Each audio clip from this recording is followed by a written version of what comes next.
Maggie, I'd like to get time will come. Yes. That's because you don't make it do anything. All rise, please. I pledge allegiance to the flag of the United States of America and to the republic for which it stands, one nation, under God, indivisible, with liberty and justice for all. Good evening, everybody.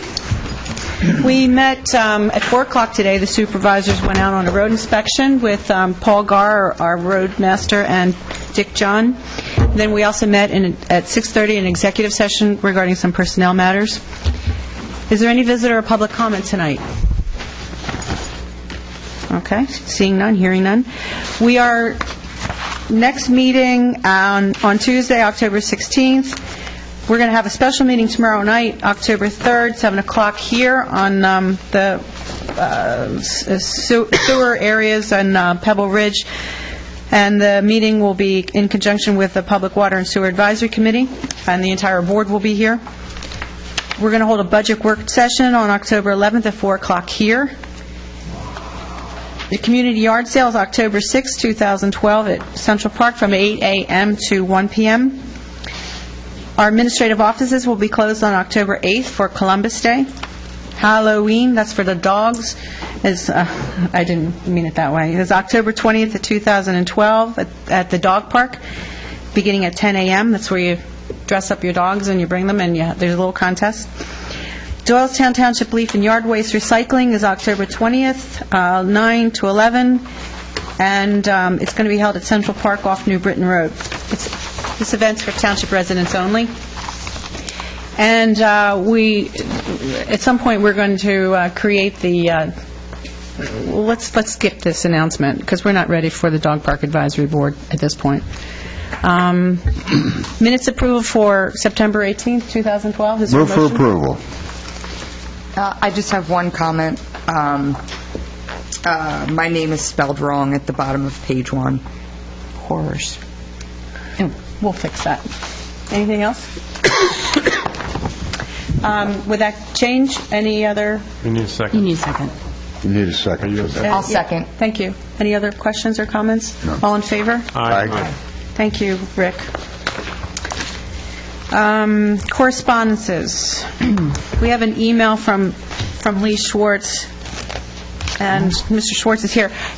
You got my response to that? Your email? About we ask for bids and then sometimes they don't come in? Yeah. So I know we've been doing this now for, I don't know, I've been on this board 12 years or something. 10 years, how long? Long time. But a couple times a year we'll bid and we won't get any bids back, or we'll only get one. So you can only rebid so many times. So. I don't think that was the essence of the email. Okay. No, that was the only thing I wanted to address from what I.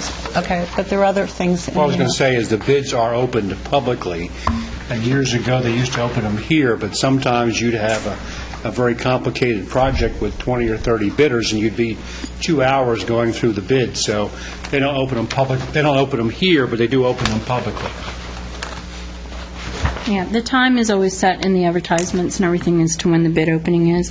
And one of the suggestions that Lee had was identifying the previous contractor and amount, and Dick and I talked about that, and we could easily add that into our memos of recommendation, so we would have that on record as well for the board's edification. The other thing is why you don't see a lot of bidders on some smaller construction or road project is they have to be PennDOT qualified, which is expensive.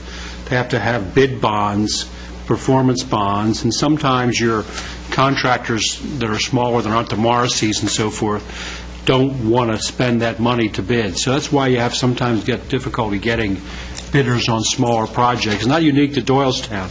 Most of your municipalities in Bucks County have trouble with the smaller projects finding a lot of bidders. So I have a chance to respond or ask more questions. Excuse me.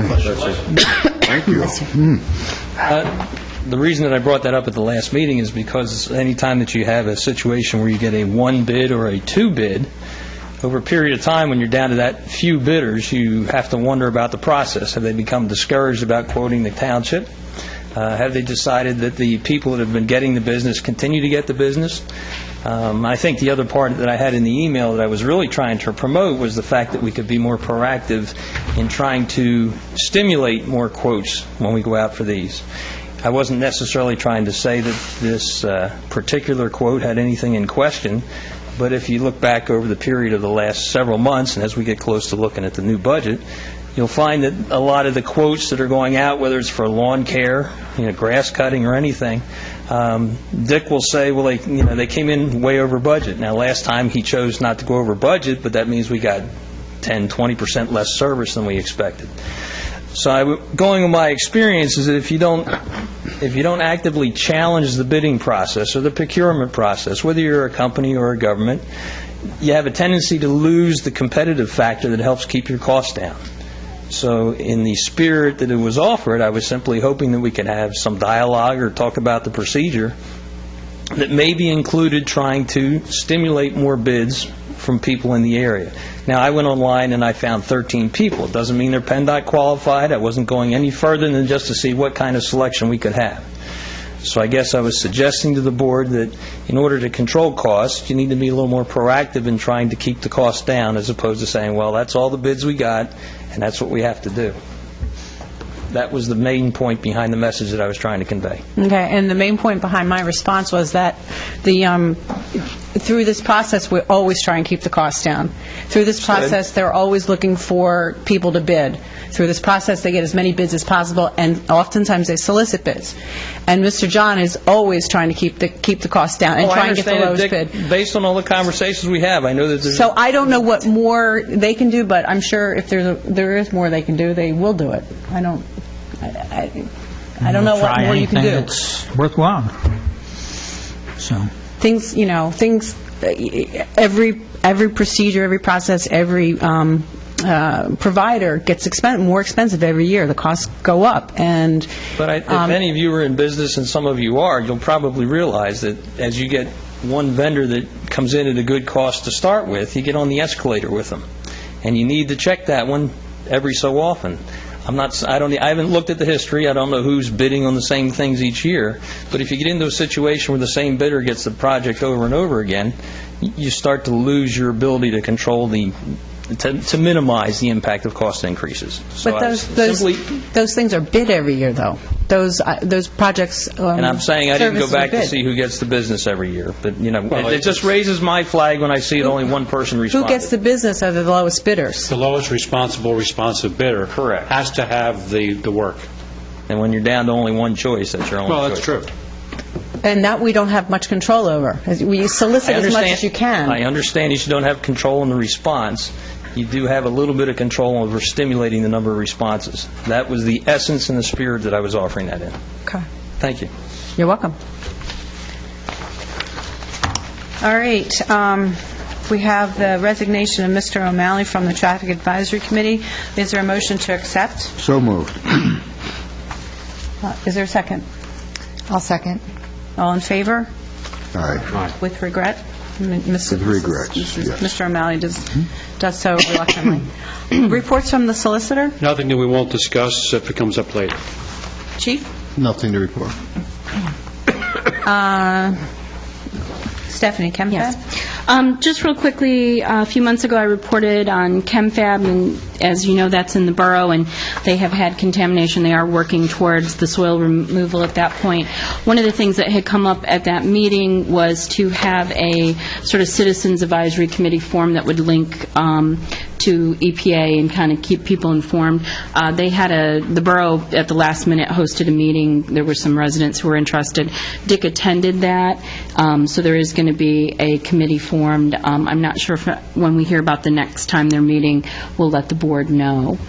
But there are residents, a couple of them actually from Westwick, that abuts to where the ChemFab property is. They are interested in participating. So we'll keep you posted as we learn more about that little committee forming. Okay. Anything else? No. I'm listed on here. Let me just get this police regionalization report out. I guess it was in 2009, maybe 2008, we started the process of looking at regionalizing the Central Bucks area into a police department. The original discussion was with New Britain Borough, Doylestown Borough, Doylestown Township, and Warwick Township. About a year later, Warwick dropped out, and 2 additional municipalities started a conversation. With the first 4 municipalities, we went through a Department of Economic Development, Governor's Council, Governor's Department evaluation on what that would look like. When Warwick Township dropped out, we did another one when Plumstead Township and New Britain Township offered to join in. We went through that year-long study, and we've been talking. We've probably been meeting monthly, and the long and short of it is, who is it? New Britain Township and Plumstead Township have now dropped out of the study, and so the remaining 3 are Doylestown Township, Doylestown Borough, and New Britain Borough. A lot of the considerations we all have looked at over the last few years is what would a police department, regional police department, look like, the services, what the advantages are. Many of the advantages are in perhaps an increase in the level of service because of the complexity of crime these days, so that you can get a lot more effective in detection and enforcement with a more sophisticated equipment that sharing would occur in a regional police department. Some of the concerns against regionalization naturally is whether the level of service of boots on the ground would remain the same. Other considerations that we talked about endlessly was how to actually administer and share in the governing of the police regional department. We came to an agreement on pretty much how to do all that. But in the end, the sticking point from the beginning is what cost savings there would be for a municipality. And in Doylestown Township, the cost savings was certainly not very evident. And maybe there would have been some, but until you saw what the regional police contract would look like, you wouldn't be able to guarantee or even project what any cost savings would be. And in my estimation, and spending 3 or 4 years in this process, there wouldn't be any savings at all once you got into a multiple municipal police contract in a regional form. In order for us to go any further at this point, members of the board, we have to decide whether we would want to initiate another report, another investigation, if you will, with the Department of Economic Community Development, the Governor's Bureau, whatever that entity is that does this sort of thing, with the 3 remaining municipalities, Doylestown Borough, New Britain Borough, and Doylestown Township. Now, in proxemics, it kind of makes sense to have the 3 of us working together in a department. But then we get back to how to govern. It's Doylestown Borough and New Britain Borough already in a regional quote-unquote relationship. Where does that put Doylestown Township? I think that would be a complex conversation. And then again, we get back to the initial problem, and what does that contract look like? In order for us to go any further, we would have to have all 3 departments negotiated out of their original contracts, the contracts they're in now, and there are 3 different bargaining units, into one central bargaining unit. We pay a lot in police services, each one of these municipalities. There's no doubt in my mind that the next contract with 3 municipalities all in one, if we got that far, would be a lot more expensive than we are right now, because it would be the best of the best from each of those contracts. So we have to balance, and I think the other 2 municipalities who are now not in this conversation, we have to balance whether there is sufficient cost savings, sufficient increase in police protection to go forward. And for us to go forward at this point, we would have to expend, I would say, at least $25,000 for legal services. That would be just our one-third share of legal services, accounting services, to negotiate out of the contracts. So that is where we are right now. Like I said, the Plumstead Township voted to back out. New Britain Township voted to back out. Doylestown Borough and New Britain Borough are waiting to see what we do. So, discussion? Yes, I'd like to say I concur with what you're saying. I think there's even a little more to it than that. Long term, they talk about building a new police station at the cost of $10 million plus acquiring the land. And I don't see that we're going to gain anything as a township by giving up our autonomy for a pig in a poke or a pie in the sky or whatever we might say. We have a very fine police force. We have a good police building. That isn't the case with Doylestown Borough. They have a little closet down in the basement, and they do need help, and I don't see that we should put that burden on the backs of our township taxpayers, and I think we should continue along with Doylestown Township Police Force, and that's my opinion, of course, and that's how I think. Anybody else? Any other comments? I think the concept is excellent. The regionalization is, just from its face values, is a good concept and has, as Barbara mentioned, some efficiencies in it. But personally, I no longer have the appetite to keep doing this over and over and over again. And I make a motion that the Doylestown Township pull out of the process, and that's where I'm at. I'll second that motion. Further discussion? Before you, actually, to the side, and no bearing on, I think I know where we're going to go with this, or where I am, but am I correct, there was just a regional group dissolved, or that's being disbanded recently? Yeah, last night. Last another night. one. Last night, West Goshen and I don't know, I can't remember the other municipality. It's Goshen, maybe West Goshen, were formed in a regional police department, and last night they dissolved, mostly because of the 5 months of a police contract negotiation they couldn't get any further with. So they're going back to individual municipal police departments. Yeah, I can remember. Thanks. Thank you. And no other comment. Does anyone from the audience have any questions? I'm going to call a question. All in favor of the motion? Aye. It's 5-0. Thank you very much. You'll send a letter to our neighbors. I think they'll probably do that tomorrow morning. Yeah. Okay. The other thing I have, I'm sorry to take all the time from supervisors' comments, but we had the Doylestown Dog Park opening, Doylestown Area Dog Park opening last week. It was well attended. It's a beautiful park.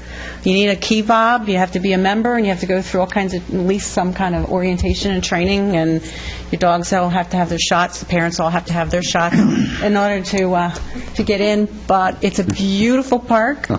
I congratulate the Doylestown Borough and our people here in the township. We're going to be operating it fiscally, and our people here are going to be managing it.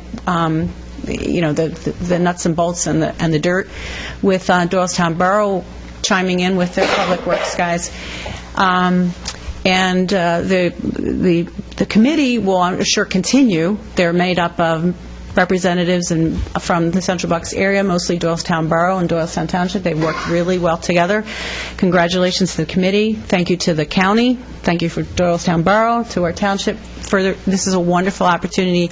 Multiple municipal cooperation, public-private partnership. All the amenities were donated. The time, money, time and materials.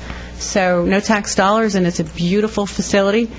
And with that, we would like to, part of the understanding we entered with the Friends of the Doylestown Dog Park in December of 2011 was that we would create, this is before your time, but we would create a dog park advisory board to help with the governance. Now, the Doylestown Dog Park Advisory Board would be made up of 3 at-large residents from the community. So with that, I would ask that the staff prepare a resolution creating that dog park advisory board. And once we create that resolution, we'll start advertising for members to that board, which they will be selected in public. And that's all I got. How about you, Sean? You have anything? No, just to reiterate what you said about the dog park. I mean, seeing it come to fruition is, I know what's involved with, or saw what was involved with that, and so many people, as you said earlier, were from both the borough and the township and the community overall. Just great to see it come together. You've seen, there's a number of these in the county. There are a handful in the county, and this is an example of one with everybody working together. It's really, they pulled it off. That's wonderful. It's really great. And in the same topic, I guess, with the Halloween event, I'm going to be judging that. So my daughter participated last year and with one of our dogs, and it's a great event. And the Park and Rec Committee and Karen and everybody they pull that together, and it's great to see everybody come out. So I encourage everybody to come out to that event on the 20th, I think. Yeah. Right? That's all. No other comment. Thanks. Tom? Yes, I have a couple things. On September 19th, which was a Wednesday, I met with the Central Bucks Ambulance Group. There were other 8 municipalities who were there in attendance, and we talked about different things we can do to help Central Bucks Ambulance and function, how we in the township and the other townships can work together to make sure that Central Bucks Ambulance stays sound fiscally and otherwise. And they do have some problems, but this is a committee that was formed to help Central Bucks Ambulance in their needs and what things have to be done. So we did start with some ideas, and we're going to try to work through this. We're going to meet probably about every 3 months with a group of the 8 municipalities or 9 municipalities, and I think that'll be a great asset to the whole Central Bucks area to make sure that we have good coverage. And with that, I attended one other event on Friday, September the 28th at Del Valle College, the groundbreaking for the new Science Center, which is going to be a lovely affair. We broke ground. I think it's costing quite a few millions of dollars to build this unit, and it turned out very well and well attended. And it'll be a great asset to the college and certainly even Doylestown Township, which certainly the college is in the township. So we had a good event. So pass it on. Excuse me. To the disappointment of many, I have nothing to add to discussions that have gone on. I am with Rick on that one. Disappointed? Disappointed. Nothing from me. I took up all your time, didn't I? Oh, I did. New business, Connection Public Service 28 Pine Valley. Yes, we have a situation with a failed on-lot septic system. They do have the ability to connect to the public sewer line that was put in previously, so we would recommend that we get these folks through the process with DEP and get their connection. What do you need? We need Motion to approve. Motion to approve. Is there such a motion to approve? So moved. Second? I'll second. All in favor of the motion? Aye. 5-0. Thank you.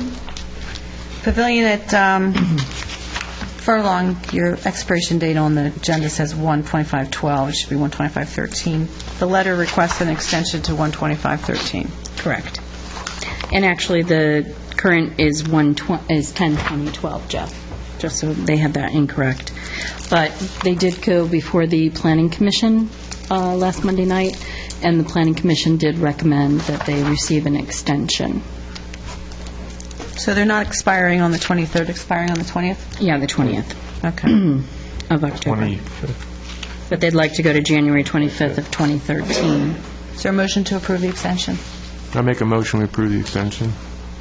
Second. All in favor? Wait, I have a question first. Yeah. How many times do we extend to this organization? We used to provide that we wouldn't extend it over a certain period of time unless the Planning Commission reviewed it and made a recommendation. And they did do And that. they did do that. Okay. Thank you. Okay, all in favor? Aye. Aye. That's 5-0. That's 5-0. Thank you. Save the Castle. Memo from Ms. Byers. I was holding true to my promise last time. Sorry. Well, I'm actually not going to be the one to speak, so I'm going to present to you John Biederman, who Mr. Biederman. our fundraising leader tonight, and he's going to talk to you about some planting forward. Is that okay? That's great. I'm passing the time. You were talking about that. Surprise. Hi, my name's John Peterman. I've been a resident of Doylestown Township for 2 years and 2 months, I guess. Previous to that, I lived in Chalfont for about 14 years, something along those lines. Their loss, our gain. Yeah, you never know. You never know. So I found out about the Kids Castle issue through the Intelligencer. And, of course, being a newspaper trying to sell copies, they were saying, oh, we're going to dismantle Kids Castle. Obviously, that's not the case. It's safe, another thing like that. But clearly, it was a call to action. My career, actually, now, and it's kind of funny, I kind of fell into it 17 years ago, is that all I do is all my clients are nonprofit organizations. I help them raise money across the country, actually in 35 different countries as well. And we have software that enables them to raise more money, save time doing it, and be more effective with the funds that they have. It's called Donor Perfect. And the company's been around for 30 years. It started in Fort Washington. It's moved a couple places since then. Right now, our headquarters in Horsham. We have 150 employees. I was employee number, I think, 12 at the time. And this was in 1995. So I read the newspaper article, and I said, my kids love Kids Castle. This is Annie, my daughter. Hi, Annie. And she's prepared to speak as well. And she's on one of the committees. And I know how to fundraise. It's what my company does. It's what I do. And what I'd like to do is to facilitate this process, because I know, based on the interest and the number of constituents that we have, and there really is a fundraising formula that if you follow all these steps, you can expect within a reasonable degree of confidence, and we actually measure this stuff between a 90 to 95% confidence level, if you are familiar with statistics, that you will reach these goals if you follow these steps. Because why? Because all these other organizations have done the same thing. So fundraising really is rocket science. It's really kind of hard. It's like being an architect. Everyone's like, oh, I can design a building, but actually architects are really the only ones that actually do the blueprints. A fundraising plan has a blueprint. And so I came to, I called Don up and said, listen, I'd love to help, and here's the tools that we can do it with. Typically, in order to raise $500,000, $600,000, or $5 million, or $6 million, combined, our clients raise about $22 billion a year. But in order to raise all that stuff, you typically, because we've got a staff of people and they train the people and stuff like that, that costs money. Those people need to pay their mortgages, as do I. It does cost about $5,000 to $6,000 up front. I want to donate all that to the township. I'm basically covering all the costs. Actually, a lot of it's out of my pocket myself, because we have a program within our company. We just don't give away the software for free. Actually, I've got to pay out of my own pocket for it as well. And what I guess the proposal, which I believe you have in front of you, is to establish a merchant agreement so that we can collect online donations from the constituents in our area through a social media network campaign, whereby all of our constituents are going to be able to create what's called a donor page very easily, which we're going to populate with all kind of images of the castle and how it was built and things along those lines. Those people will then send out email, and they'll contact their friends and family, typically actually also grandparents, parents, other people around the surrounding communities, to raise money. And the difference between this and selling magazines and doing special events and bake sales, this actually raises a significant amount of money, of which we're going to keep 97-point-something-odd% of it. Because it's facilitating donations over the internet.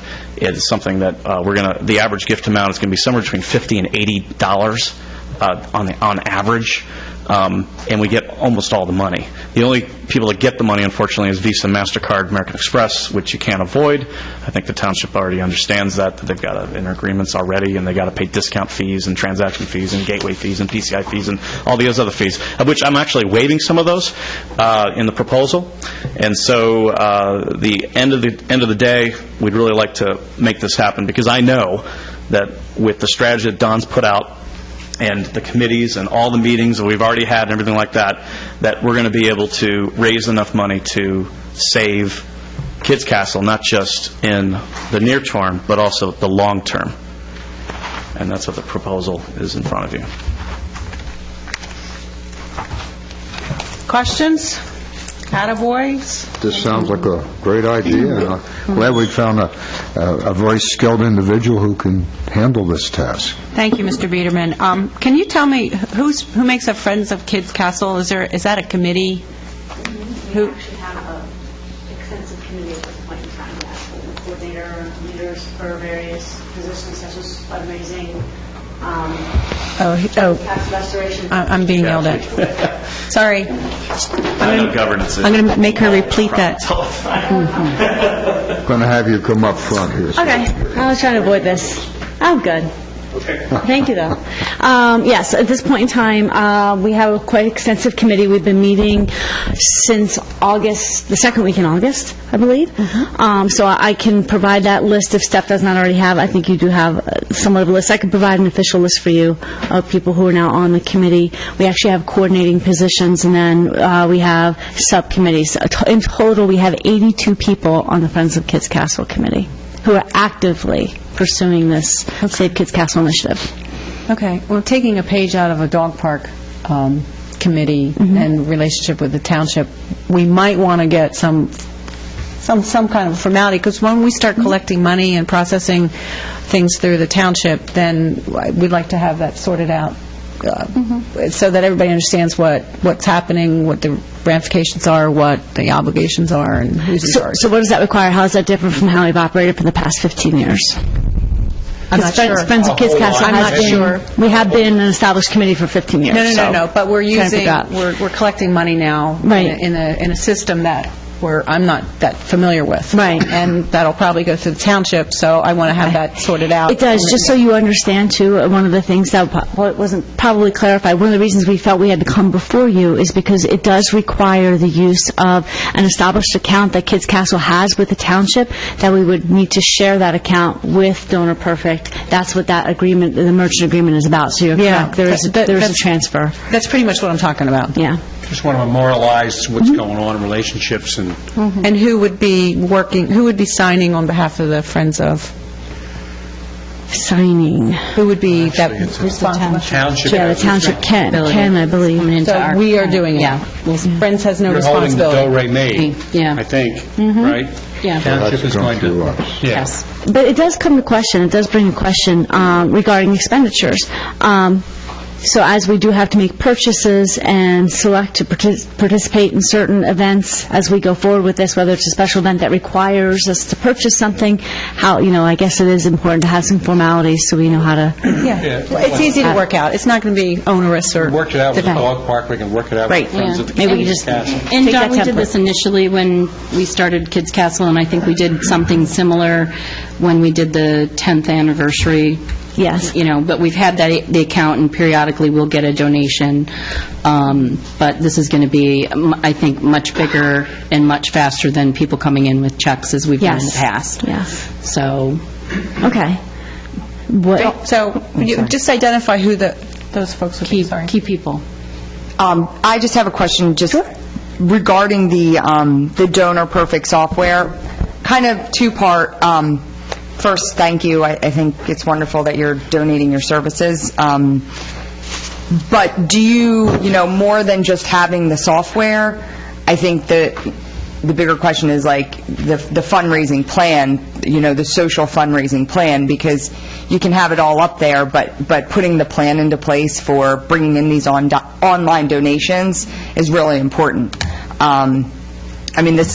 This is what I do for a living, so I know how easy it can be, but I also know how challenging it can be if you don't have the right plan set forth. So I would just recommend to you that you really have that all put together. And I think, John, what you're saying is that you do a lot of that, and that's some of the services that you're going to provide. That's kind of working with them on how to put that plan together. Right. There's a strategic planning process that happens once it gets approved. We actually have talked about it and things along those lines, but there's a process setting up the templates and all the copy work that has to go into it, the strategy of you do this 6 months out, 5 months out, 4 months out, 3 months out, et cetera. That is something that actually we have a standard, we have white papers that I can share and share with the board. That would be helpful. And basically, but then it's customized based on the initiative. Project.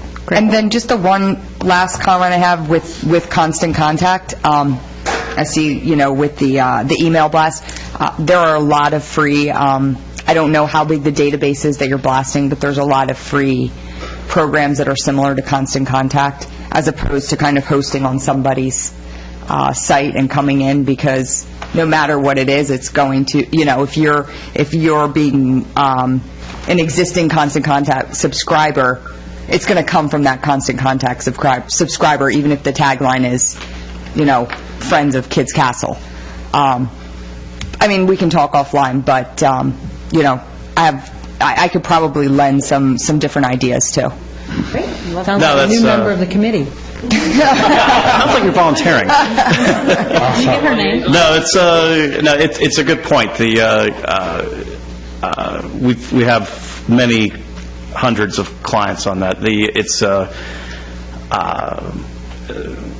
The reason why that's chosen is two reasons, actually. One of them is that it's tightly integrated so that it saves time, so that when somebody changes their address or anything like that, we don't have to use any staff time to make updates. Oh, so you have something already with Constant Contact? Yeah, it's tightly integrated. Got it.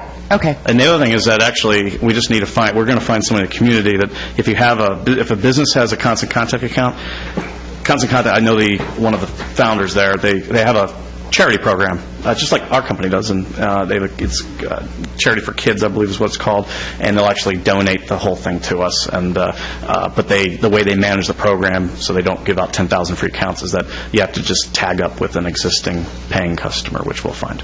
Okay, great. Well, thank you very much. This is exciting. Who on our side is going to be working with them? Right now, Karen and Dick and I are working with them. Okay. I've been to some of their meetings. Tom's We need a actually been to motion the to meetings as well. approve the agreement or the proposal submitted by Mr. Biederman on behalf of his company. So moved. Second? I'll second, just, again, pursuant to Further discussion. working out, what you guys spoke of earlier. Okay. With the bank accounts and all of that. Right. Subject So- to an agreement. So I'll Subject to I'll second that. Any other comments, questions? All in favor? Aye. Thank you very much. Oh, did you want to speak? It's your chance. You're on television. You speak to your classmates. I'm pretty sure that my classmates are not watching this particular channel. They would if they knew you were here. You're pretty good, lady. You're pretty good. Thank you very much. She's obviously, this is her first time at a local governance meeting. Please go ahead. Put the microphone down a little Can you bit. please introduce yourself? Tell us who you are, There you go. so they all hear you. Well, my name is Annie Biederman, and that is my dad. And no, I was not dragged here. I actually made a conscious decision to come to this meeting because I really wanted to save Kids Castle, because I've been playing there since I was really little, and it's been just as much a part of my life as it has been to go to school, and as I moved to Doylestown, it became, slightly more so because I was more involved with being around Doylestown, because we lived about 15 minutes away before. And when I go to Kids Castle, it just feels right to me, because it's a place where kids can play and let their imaginations roam free, and the castle setup just makes it more special for all the kids that go there. And I have a lot of great memories from there, and I was recently at a camp there last summer for Harry Potter camp, and I was a full-day camper, so we would go there almost every afternoon if it wasn't raining, and play around the castle and stuff. And that was probably one of my favorite weeks in the summer, because my brothers play a lot of baseball, so we don't have that much time to go to Kids Castle. But whenever we do go there, I love being there, and I value every second that I'm there. And so when I first learned of the news that they might tear that they might need to get rid of it because it was getting old. I was like, and my dad asked me if I wanted to help save it. I immediately said yes, because it is a major part of my life, and if it was not there for like future generations and stuff, I don't know what I would do, because it has been a major part of my life, and it's very important to me. Thank you. Thank you. Before you sit down, where do you live now? Where do you live? What's your address? 186 Ashway, Okay. Doylestown, And where do you go to school? Lenape. And you're in 7th grade. 7th grade? Wow, she's very Well, good. we'll have to- wonderful speaker. well, we really appreciate it. Thank you so much for coming. Thank you. Yes. She'll be sitting here in a couple of years. Oh, that's wonderful. Okay. Thank you again, Mr. Biederman. Appreciate you taking it on. And you too, Ms. Biederman. All right. Bills list from October 2nd, 2012. Move for approval. Second. All in favor? Aye. Thank you. The next meeting of the Board of Supervisors is Tuesday, October 16th, 7 p.m. here. We're going to have a special meeting tomorrow night, the Public Water Sewer Advisory Committee and the Board of Supervisors at 7 p.m. Doylestown Township Board of Supervisors will hold a public work session on October 11th at 4 p.m. here. Community yard sale, that's open to the public, October 6th at Central Park from 8 a.m. to 1. Come on out, buy stuff. Okay. Doylestown Township Administrative Offices are going to be closed on October 8th for Columbus Day. Halloween, October 20th, 2012, at the Doylestown Dog Park, starting at 10 a.m. And you should call our office if you want to participate, or email at info@doylestownpa.org. And the Township Leaf and Yard Waste Recycling is October 20th from 9 to 11 at Central Park off New Britain Road, and it's for Doylestown Township residents only. Okay, seeing no other business, we are adjourned. Thank you very much, everybody. You have documents to be signed. We have documents to be signed